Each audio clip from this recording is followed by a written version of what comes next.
Good morning बच्चों।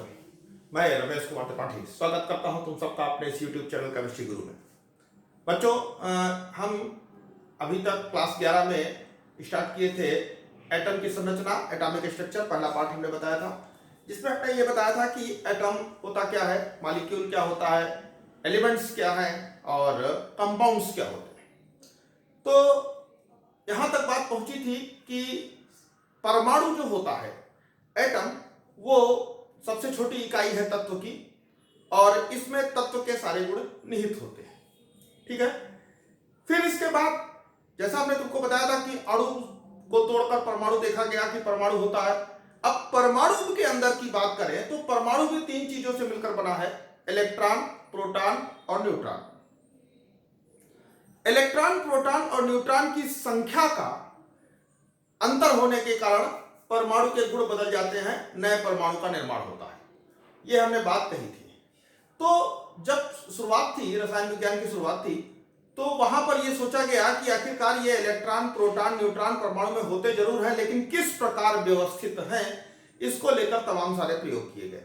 इसका पता लगाने के लिए कि आखिरकार इलेक्ट्रॉन कहाँ है, प्रोटॉन कहाँ है, न्यूट्रॉन कहाँ है, तो बहुत सारे प्रयोग हुए, जिनमें कहते हैं कि रदरफोर्ड का परमाणु मॉडल सबसे ज्यादा सही फैसले करने के लिए सक्षम हो पाया। तो रदरफोर्ड का परमाणु मॉडल हाई स्कूल में तुमने पढ़ा हुआ है, मैं वहां पर नहीं जाना चाहता इस समय। अभी मैं आपको बोहर के परमाणु मॉडल पर ले जाना चाहता हूं, जो कि आगे जाके सफल साबित हुआ। तो सबसे पहले जो बोहर का परमाणु मॉडल है, वो ये कहता है कि दरअसल तीन कण, इलेक्ट्रॉन, प्रोटॉन और न्यूट्रॉन, इनमें प्रोटॉन और न्यूट्रॉन ये दोनों एक साथ मिले रहते हैं और एक छोटे से क्षेत्र में रहते हैं और इलेक्ट्रॉन इनके चारों तरफ चक्कर लगाता है। यह बात रदरफोर्ड ने कही थी और रदरफोर्ड की इस बात को बोहर ने आगे और बढ़ाया। वो ये कहा कि अगर किसी परमाणु में हम न्यूट्रॉन और प्रोटॉन की बात करें तो जैसे न्यूट्रॉन और प्रोटॉन एक साथ ऐसे चिपके होते हैं। मान लेते हैं कि ये डार्क वाला न्यूट्रॉन है, ऐसे करके, और बीच में ये प्रोटॉन है। तो ये न्यूट्रॉन और प्रोटॉन एक दूसरे के साथ ऐसे चिपके रहते हैं, तो ये एक ठोस कण बनाते हैं, न्यूट्रॉन और प्रोटॉन। और जो इलेक्ट्रॉन होता है, वो इलेक्ट्रॉन इसके चारों तरफ ऐसे घूमता है, ऐसे करके घूमता है। एटम में ये इलेक्ट्रॉन ऐसे घूमता है। ठीक है। ये है एटम की संरचना, ये कहा था रदरफोर्ड ने। अब प्रश्न उठता है कि न्यूट्रॉन और प्रोटॉन तो चिपके हैं, ये तो ठोस है, बात समझ में आती है। इलेक्ट्रॉन जो कि बाहर घूम रहा है, वो कहां तक जा रहा है, किस रास्ते पर चल रहा है, इसके डिस्कशन को लेकर काफी सारी बातें कही गई, काफी सारी खोजें हुई, काफी सारी चर्चाएं की गई, कई लोगों के अपने अपने विचार आए। तो मैं आज यहां पर जो बताने जा रहा हूं वो बोहर पोस्टुलेट्स बताने जा रहा हूं। बोहर की थ्योरी है, ये तुम्हारे सिलेबस में है, पहला पॉइंट यही है, बोहर के पोस्टुलेट्स। इसलिए मैं बोहर पोस्टुलेट्स पर फोकस कर रहा हूं। इससे पहले कुछ और थ्योरीज थी, इसमें रदरफोर्ड का मॉडल था, इलेक्ट्रॉन खोज, प्रोटॉन खोज, ये सब पहले किताबों में लिखा हुआ है, लेकिन यूपी बोर्ड के सिलेबस से इस बार हटा दिया गया है, तो इसलिए मैं उस पर फोकस नहीं कर रहा हूं। तो क्लियर कर रहा हूं, तुमको बात क्लियर कर दूं कि मैं सीधे बोहर पोस्टुलेट्स पर पहुंच रहा हूं। तो यह कहा गया कि प्रोटॉन और न्यूट्रॉन जो है एक निश्चित इलाके में ठोस एक साथ जुड़े हुए हैं, तो ये एक, इसको कहा गया नाभिक। दिस इज कॉल्ड नाभिक, नाभिक या न्यूक्लियस। ठीक है। और इनके बाहर ये इलेक्ट्रॉन घूम रहे हैं, ये इलेक्ट्रॉन अलग अलग रास्ते पर घूम रहे हैं। तो इन्हीं रास्तों की चर्चा हम यहां करने वाले हैं। दूसरी बात, एक चीज मैं यहां पे क्लियर कर दूं कि देखो, प्रोटॉन, न्यूट्रॉन और इलेक्ट्रॉन ये परमाणु के मौलिक कण हैं।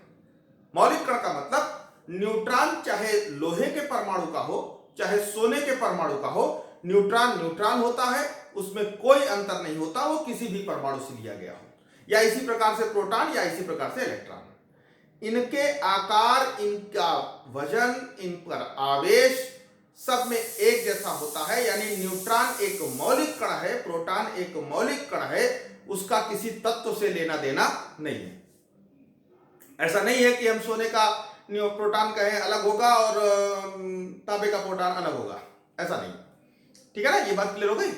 तो अब हाँ, अलग है परमाणुओं की, सॉरी, प्रोटॉन और न्यूट्रॉनों की संख्या को लेकर, संख्या को लेकर बात जरूर है कि हाँ, सोने के नाभिक में जो प्रोटॉन और न्यूट्रॉनों की कुल संख्या होगी और तांबे के नाभिक में प्रोटॉन और न्यूट्रॉन की जो कुल संख्या होगी वो अलग अलग होगी। बस यही संख्या अंतर हो जाने की वजह से पदार्थत्व बदल जाता है। और इसके चारों तरफ घूमने वाले ये जो इलेक्ट्रॉन है, इनकी संख्या भी अलग अलग होगी।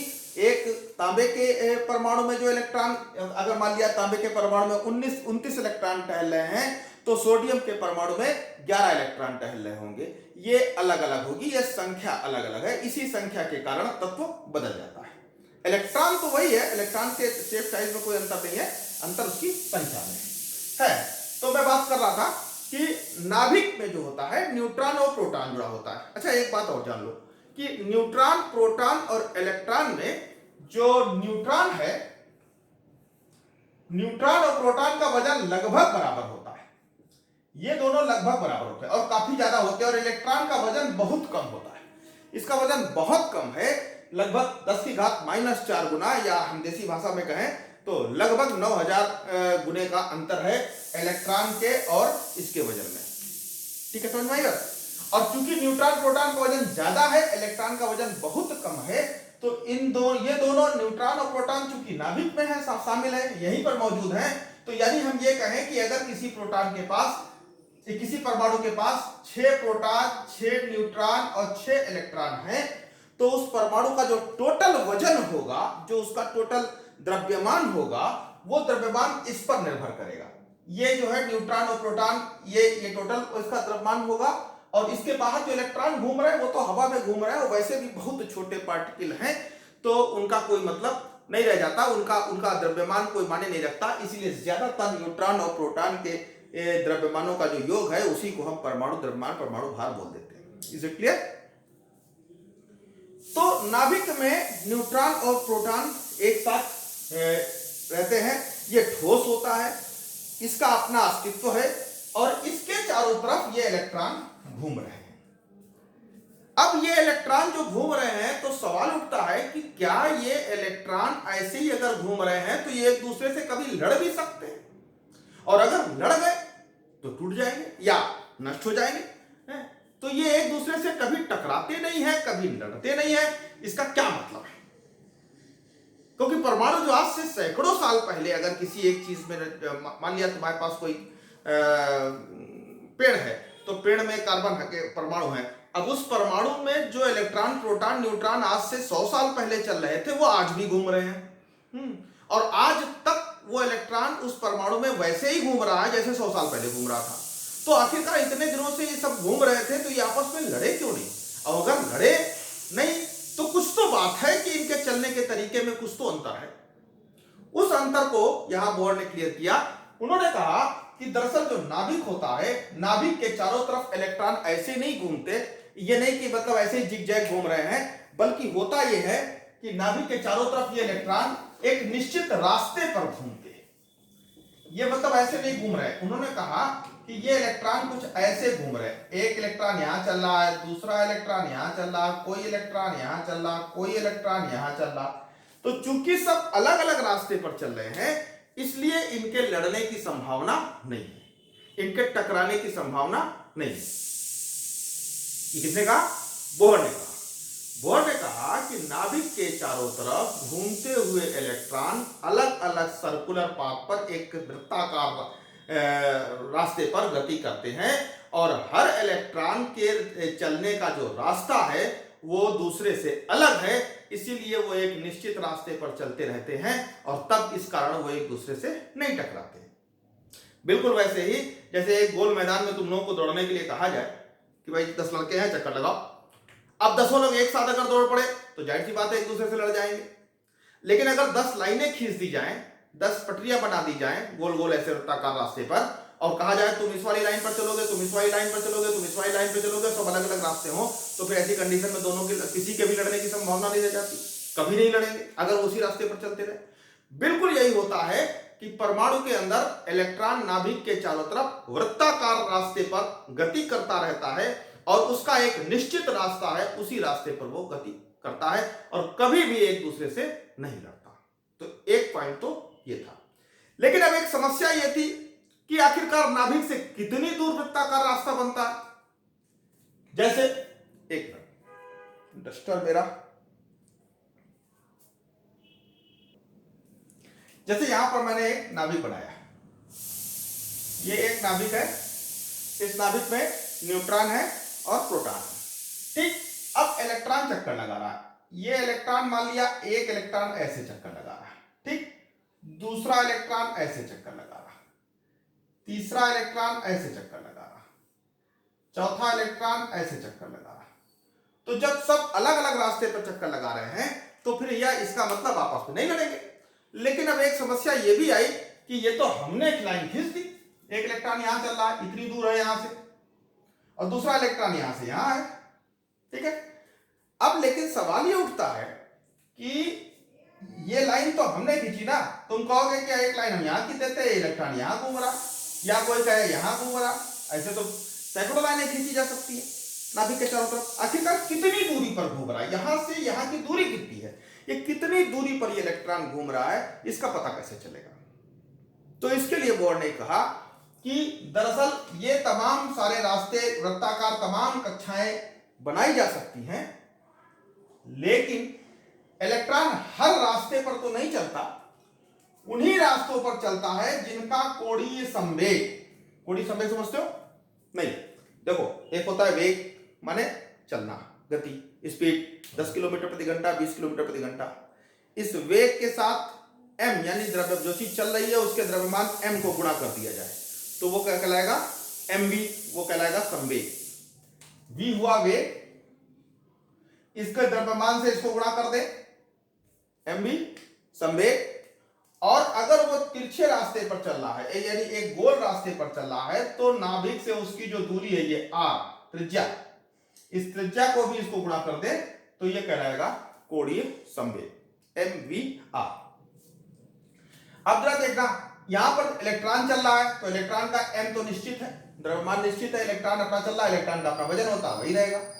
v इलेक्ट्रॉन का वेग, किस वेग से चल रहा है, वेलोसिटी, तो वेलोसिटी भी लगभग इलेक्ट्रॉन की निश्चित है। बात बचती है r, अगर वो यहां पर चल रहा है कि यहां चल रहा है कि ये r हो जाएगा कि ये r हो जाएगा, r का मान बढ़ता घटता रहेगा, और r का मान अगर घटता बढ़ता रहेगा तो ये कोणीय संवेग mvr जिसको कहते हैं, इसका मान भी घटता बढ़ता रहेगा। तो बोर्ड ने कहा कि r के मान के ऊपर निर्भर करेगा, त्रिज्या पर निर्भर करेगा कि जितनी ज्यादा त्रिज्या होगी कोणीय संवेग उतना ज्यादा होगा। अब फिर बात आती है कि r का मान तो हम एक सेंटीमीटर ले लें, 2 सेंटीमीटर ले लें, 5 सेंटीमीटर, 10 सेंटीमीटर, कुछ भी लिख सकते हैं, नहीं ऐसा नहीं। दरअसल जब एक इलेक्ट्रॉन किसी उसमें गति करता है, वृत्तीय कक्षा में गति करता है, तो वो जो उसका कोणीय संवेग होता है वो h/2π होता है, h/2π होता है। ये क्या है h/2π? h एक प्लैंक कांस्टेंट है, h प्लैंक कांस्टेंट है जिसका मान होता है 6.625 गुणे 10 की घात -27 अर्ध सेकेंड, ठीक, इतना इसका मान होता है। अब ये एक कांस्टेंट है और 2π 22/7 होता है। इन्होंने कहा कि अगर कोई इलेक्ट्रॉन मूव कर रहा है तो इसका कोणीय संवेग h/2π होगा या इसी का पूर्ण गुणक होगा। पूर्ण गुणक का मतलब h/2π हो सकता है, 2h/2π हो सकता है, 3h/2π हो सकता है, 4h/2π हो सकता है, लेकिन कभी भी 2.5h/2π नहीं हो सकता या सवाया h/2π नहीं हो सकता। कहने का मतलब ये चीजें संभव नहीं है पूर्ण गुणक होगा 1 गुना 2 गुना 4 गुना 10 गुना। तो फिर ये संभव कब है, ये r के मान पर निर्भर। देखो mv तो कांस्टेंट हो गया, r ही बदलेगा। तो यहां पर अगर r का मान 1 है या r का मान 2 होगा या r का मान 3 होगा या r का मान 4 होगा, तो जितने वो पथ हैं, जितने रास्ते संभव हैं, उन रास्तों की हमने यहाँ पे कल्पना की और ये कहा कि इलेक्ट्रॉन इन्हीं पर घूम रहा है। अगर एक इलेक्ट्रॉन यहां घूम रहा है तो दूसरा यहां होगा, तीसरा यहां होगा, चौथा यहां होगा। ऐसा नहीं है कि दूसरा इलेक्ट्रॉन यहां पर हो। ठीक, वो रास्ते जिनके लिए कोणीय संवेग का मान h/2π या इसका पूर्ण गुणक NH/2π, जहां पर n कक्षा की संख्या है, पहली कक्षा, दूसरी कक्षा, तीसरी कक्षा, चौथी कक्षा, इनको कक्षाएं कहा गया, कोश कहा गया, ऊर्जा स्तर कहा गया। ठीक है, यानी कि नाभिक के चारों तरफ इलेक्ट्रॉन जो चक्कर लगा रहे हैं वो विभिन्न ऊर्जा स्तरों पर में घूमते हैं और प्रत्येक ऊर्जा स्तर का कोणीय संवेग NH/2π होता है, जहां पर n उस ऊर्जा स्तर का नंबर है। अगर पहले ऊर्जा स्तर में चक्कर लगा रहा है तो इसका कोणीय संवेग 1h/2π होगा। इसमें जो चक्कर लगा रहा है इसका कोणीय संवेग 2h/2π होगा। तीसरे वाले में अगर चक्कर लगा रहा है तो कोणीय संवेग 3h/2π होगा। कभी भी कोणीय संवेग 2.5, पौने 3, सवाया यानी दशमलव में h/2π नहीं हो सकता। ये बात क्लियर की। ठीक, तो एक पॉइंट तो ये हो गया। अब ये बात क्लियर हो गई कि ठीक है, ऐसा हम नहीं कह सकते कि एक इलेक्ट्रॉन यहां घूम रहा है, दूसरा यहां घूम रहा है, तो हम ये कहते हैं बीच में भी जगह खाली है, वहां भी एक इलेक्ट्रॉन चल सकता है। नहीं चल सकता, क्योंकि उसका कोणीय संवेग दशमलव में आ जाएगा। ठीक है, एक तो पॉइंट ये हुआ। दूसरी बात इन्होंने ये कही, एक बात प्लैंक थ्योरी आई, क्वांटम थ्योरी आई। उस क्वांटम थ्योरी ने ये कहा कि अगर कोई चीज चलती है, घूम रही है, कोई पार्टिकल, छोटा पार्टिकल मूव कर रहा है, तो वो एक ऊर्जा उत्सर्जित करेगा, विकिरण उत्सर्जित करेगा, और उस विकिरण के कारण उसके अंदर जो है लगातार ऊर्जा की कमी होती चली जाएगी।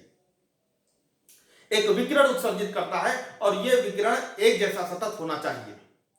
लेकिन अब बात आती है इलेक्ट्रॉन की। अगर इलेक्ट्रॉन भी चक्कर लगा रहा है, यह इलेक्ट्रॉन चक्कर लगा रहा, तो इसकी भी अपनी कुछ ऊर्जा हो। उस ऊर्जा को कहा गया, हाँ, इससे पहले इस ऊर्जा तक हम पहुंचे, ये बता दें तुम्हें कि जो ऊपर से ऊर्जा आती है, सूर्य से जो ऊर्जा आती है, विकिरण आता है, उस विकिरण को हम लगा, ऐसा नहीं होता कि मतलब उसकी मात्रा जो कहें तो कोई एक ऊर्जा, उसकी विकिरण की जो ऊर्जा होगी उसकी एक कोई सबसे छोटी इकाई होगी, जो सबसे छोटी इकाई है, सबसे छोटी इकाई, यानी कि जिसके अकाउंट में हम, जिसके आधार पर हम उसको गिनेंगे ऊर्जा कितनी ऊर्जा है, तो वो सबसे छोटी इकाई कहलाती है क्वांटा। और वो क्वांटा क्या होता है, वो होता है दरअसल एच न्यू, जो एनर्जी है इसकी वो होती है एच न्यू। किसकी एनर्जी? जो विकिरण आ रहा है या कहीं भी कोई विकिरण है, उस विकिरण का सबसे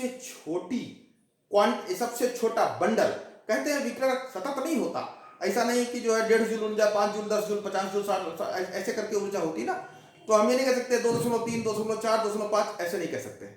ये एक बंडल के रूप में आती, या तो 1 या 2 या 4 या 8 या 10 या 100, लेकिन 2.5, पौने 3 ऐसे नहीं आती। जो एनर्जी है विकिरण की, जो ऊर्जा है, और इसलिए ये ऊर्जा कितनी है, ये सबसे छोटा जो सबसे पहली इकाई है वो that is H new. H new है वो क्या, एक मिनट, ये एच न्यू जो है ये आपकी सबसे छोटी इकाई होती है क्वांटा की एनर्जी की। तो यही बात कही गई कि ये जो विकिरण है, ये जो विकिरण हो रहा है, यहां से मान लिया एक पे चल रहा है, एक पार्टिकल घूम रहा है, तो इन्होंने कहा कि बोर्ड ने कहा कि जब वो अपने रास्ते पर कोई इलेक्ट्रॉन चल रहा होता है तो कोई विकिरण उत्सर्जित नहीं करता। लेकिन अगर वो अपने रास्ते से कूद कर, मान लिया इसको हम, ये इलेक्ट्रॉन यहां घूम रहा है और इसको हमने ऊर्जा दे दी, ऊर्जा देने के बाद ये कूद के यहां पहुंच सकता है, यहां पहुंच जाए, इस वाले रास्ते पर घूमने लगे, या और ऊर्जा मिल जाए तो ये कूद के यहां पहुंच जाए, इस वाले रास्ते पर घूमने लगे, या और ऊर्जा मिल जाए तो कूद के यहां पहुंच जाए, इस पर घूमने लगे। कहने का मतलब कि इलेक्ट्रॉन परमाणु में घूमता हुआ इलेक्ट्रॉन जब ऊर्जा पाता है तो ऊर्जा पाकर वो कूद सकता है, और जब कूदता है एक कक्षा से दूसरी कक्षा में जाता है तो वो hν ऊर्जा को अवशोषित करता है। इतनी ऊर्जा जब लेता है बाहर से तब वो कूदकर ऊपर जाता है। अब अगर एक hν ऊर्जा लेगा तो वो अपनी एक कक्षा से कूदकर दूसरी कक्षा में जाएगा, लेकिन अगर 2 hν ऊर्जा उसने एब्जॉर्ब कर ली तो वो पहली कक्षा से कूदकर सीधे एक यहां फिर यहां पहुंच 2 पे यहां पहुंच जाएगा। अगर 3 hν ऊर्जा उसने एब्जॉर्ब की तो यहां से कूद के ऊपर तीसरी कक्षा में पहुंच जाएगा। जैसे जैसे वो कक्षा में जंप मारता है, पहली कक्षा से चौथी कक्षा में जाने के लिए उसको 3 hν ऊर्जा की आवश्यकता पड़ेगी। और इसी का जस्ट अपोजिट, अगर इलेक्ट्रॉन ऊपर वाली कक्षा से नीचे आता है, मतलब ये कि अगर वो यहां से कूद के यहां आ गया, एक कक्षा में नीचे आया, तो जब इलेक्ट्रॉन ऊपर से नीचे आएगा, बाहरी कक्षा से अंदर वाली कक्षा में आएगा, तो वो ऊर्जा उत्सर्जित करेगा, बाहर निकालेगा, और वो जो बाहर निकलने वाली ऊर्जा है वो ऊर्जा कितनी होगी? वो भी hν होगी। अच्छा, अब क्या क्या संभावनाएं, बहुत सारी संभावनाएं बनती है कि चौथी कक्षा से पहली कक्षा में आ जाए तो 3 hν ऊर्जा मुक्त करेगा, चौथी कक्षा से दूसरी कक्षा में आ जाए तो 2 hν ऊर्जा मुक्त करेगा, चौथी कक्षा से तीसरी कक्षा में आ जाए तो 1 hν ऊर्जा मुक्त करेगा। बात समझ में आई? तो इस प्रकार से जब कभी भी हम लोग कहते हैं कि इलेक्ट्रॉन बाहर घूम रहा है और बाहर घूमता हुआ इलेक्ट्रॉन एनर्जी रिलीज कर रहा है और ये विकिरण एक जैसा है कि अलग अलग, तो जैसे जैसे ये विकिरण जैसे जैसे वो ऊपर से नीचे आएगा तो उसकी ऊर्जा की उत्सर्जन करने की जो मात्रा है वो अलग होगी, और वो होगी hν के पूर्ण गुणक में। या तो hν 1 hν 2 hν 3 hν होगा, जो भी होगा इसका पूर्ण गुणक होगा, दशमलव में नहीं होगा, फ्रैक्शन में नहीं होगा। Is it clear?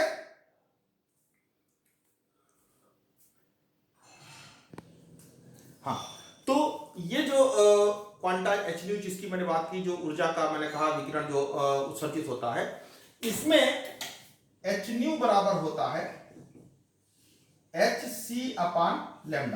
ये न्यू आवृत्ति है, न्यू जो है आवृत्ति है, तरंग जो विकिरण उत्सर्जित हो रहा है, इस विकिरण की आवृत्ति है, और c इसका वेग है, लैम्डा इस विकिरण की तरंग दैर्घ्य है।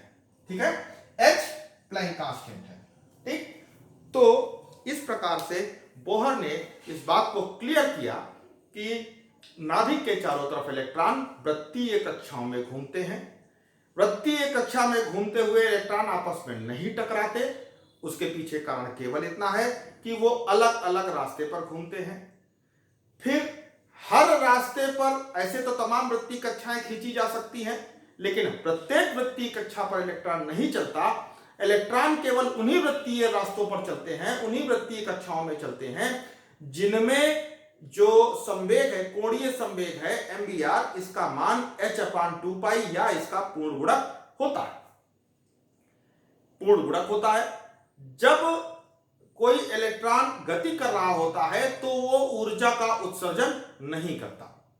विकिरण एक रास्ते पर चलता हुआ इलेक्ट्रॉन ऊर्जा का विकिरण के रूप में उत्सर्जन नहीं करता, लेकिन हाँ, एक कक्षा से दूसरी कक्षा में जाने के लिए इलेक्ट्रॉन विकिरण उत्सर्जित करता है। अगर वो नीचे वाली अंदर वाली कक्षा से बाहर वाली कक्षा में जा रहा है तो विकिरण अवशोषित करता है, लेकिन अगर ऊपर वाली कक्षा से अंदर वाली कक्षा में आ रहा है तो विकिरण उत्सर्जित करता है। इस विकिरण की जो एनर्जी है, ई ऊर्जा जो है, वो hν कहलाती है, और ये hν फ्रीक्वेंसी है, आवृत्ति है। न्यू का मान c/λ होता है, जहां पर c विकिरण की का वेग और लैम्डा जो है तरंगदैर्घ्य है। ठीक है, तो इसका एक कक्षा से दूसरी कक्षा में आने के लिए जितनी कक्षाओं की वो जंप मारता है, अगर वो चौथे से पहले में आ रहा है तो उसने 3 कक्षाओं की जंप मारी तो वहां पर वो 3 hν विकिरण उत्सर्जित करेगा। अगर वो दूसरी कक्षा से पहले में आ रहा है तो एक कक्षा का अंतर है, इसलिए हम कहेंगे hν ऊर्जा उत्सर्जित होती है। Is it clear? तो ये था पूरा बोहर का परमाणु मॉडल, बुक में लिखा हुआ है। मैंने जैसे बोला, अगर वीडियो को पॉज करके रोक के नोट्स बनाना चाहो तो नोट्स बना सकते हो, मैंने बता दिया है। अब मैं आगे बढ़ने वाला हूं कि इलेक्ट्रॉन आखिरकार नाभिक में जो परमाणु के चारों तरफ जो इलेक्ट्रॉन घूम रहे हैं, इनकी कुछ और रास्ते भी हैं जिनको हम ऑर्बिटल्स कहते हैं। अब हम लोग नेक्स्ट चैप्टर में डिस्कस करेंगे कि जो परमाणु संरचना में का जो द्वितीय पार्ट है, आधुनिक जिसको हम कहते हैं परमाणु संरचना आधुनिक, जहां पर हाइजेनबर्ग अनसर्टेनिटी प्रिंसिपल है और इलेक्ट्रॉन का द्वितीय प्रकृति, डुअल नेचर ऑफ इलेक्ट्रॉन, ठीक है, इस पर हम डिस्कशन करने वाले हैं। नेक्स्ट में थोड़ा सा पढ़ के बैठना तो चीजें आसान होगी। फिर कह रहा हूं चैनल को सब्सक्राइब करो, चीजों को तैयार करो, नोट्स बनाओ और आगे बढ़ो, ठीक है। Thank you.